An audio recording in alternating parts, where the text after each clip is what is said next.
On Sunday, the Senate released a bipartisan border security bill, which, like most things from the government, does the exact opposite of the name. Well, I guess it does secure the border of Ukraine and Israel while leaving our border wide open. And Mitch McConnell was part of the negotiation process on this. Steve Scalise says, "Let me be clear, the Senate border bill will not receive a vote in the House. Here's what the people pushing this deal aren't telling you," because he read the bill. This is what's actually in the 200 or 300 page bill. It accepts 5,000 illegal immigrants, 5,000 foreign invaders, I think he means, a day, and gives automatic work permits to asylum recipients, meaning any foreign invader who comes and just says, "I'm seeking asylum," automatically gets a work permit after they are assigned a government lawyer funded by our taxpayers. A magnet for more illegal immigration, he says. These people need to stop using this term, illegal immigrants. It's a magnet for more foreign invaders. Senator Mike Lee posted that the U.S. Marine Corps budget in the fiscal year of 2023 last year was $53.8 billion. So this bill would give Ukraine more than the entire annual budget of our own Marine Corps. This on top of the how many hundreds of billions of dollars have we given them? Every time they need more money, then Zelensky just comes here and gives a speech at Congress. So this is on top of the money that we've already given them over the last few years. So, of course, neocon Nikki Haley supports it and is attacking Donald Trump for playing politics, she says, with the border crisis because he opposes the bill. Also, over the weekend, she made an appearance on Saturday Night Live because her campaign has been embraced by the liberal media industrial complex because her sole purpose for being in the race is to be used as a political tool to try to stop Donald Trump from getting the nomination. Of course, that's not going to happen, where she was involved in a skit where she argued with a fake Donald Trump because the real Donald Trump won't give her the time of day because, well, why would he?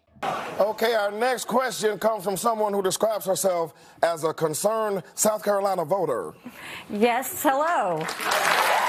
Brace yourself for the cringe. My question is, why won't you debate Nikki Haley? Oh, my God, it's her, the woman who was in charge of security on January 6th. It's Nancy Pelosi.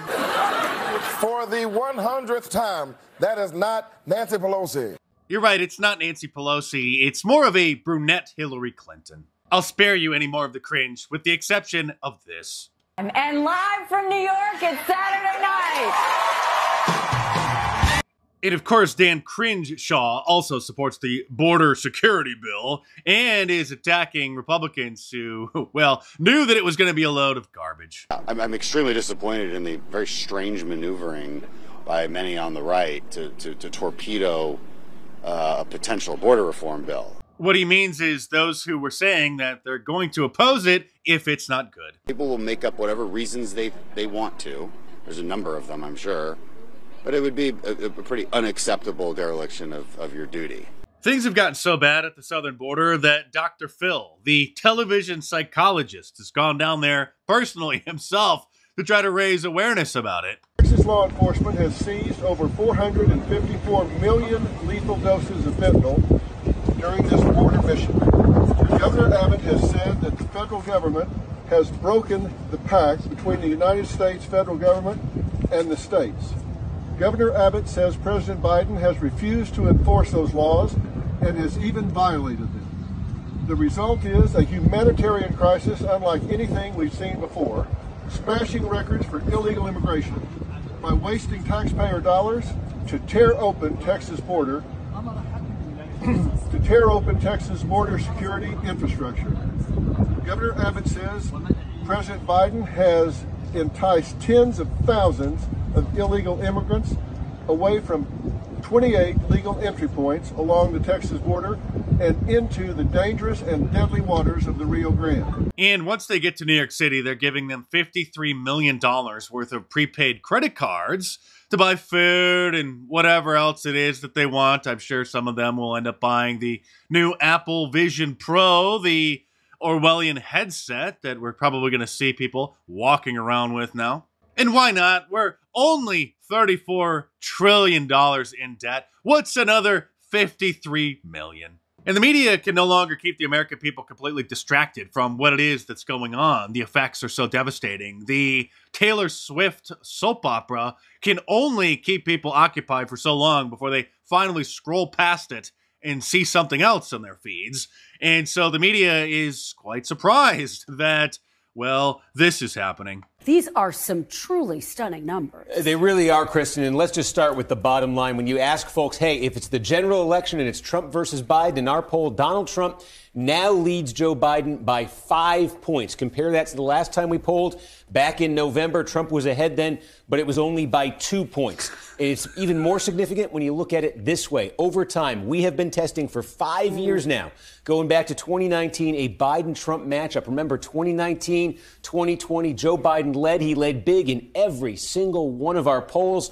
For the first time in November, Donald Trump polled ahead in our poll, and now at 5 points, this is the biggest lead NBC has ever had in 16 polls for Donald Trump over Joe Biden. And now a clown named Sam Harris, who is kind of like the establishment's favorite atheist, the American Richard Dawkins. He is extremely concerned about the border crisis. Not that it's happening, but that we found out about it. And he's blaming conservative media and, of course, Tucker Carlson for the way that we frame the videos showing the foreign invaders just pouring in by the millions. I'm much more worried, frankly, that Biden will suffer an erosion of support for the for other reasons on the kind of the opposite side of the political continuum, among independents and others who are worried about the southern border, for instance. I mean, you only need to see a few videos coming from the southern border and a few, arguably.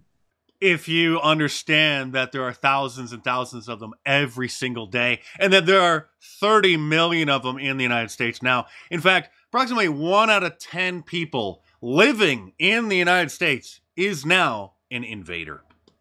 Uncharitable framings of those videos by propagandists from the other side. I mean, someone like Tucker Carlson claiming that, like, look, this is Biden's policy, and then he'll show you people by the thousands coming into coming across the border without any sign that we know who they are, we can do anything about it. That's because we don't, and because the Democrats are not doing anything about it. In fact, they're actively encouraging it and enabling it. That, I think, a lot of people really care about. And yes, they do. You're a real genius. And if you care about it and you want to get a great shirt and sponsor my channel, order my new Sorry No Vacancy Deport Them All shirt from my online store at markdice.com, or click the link in the description below and check them out.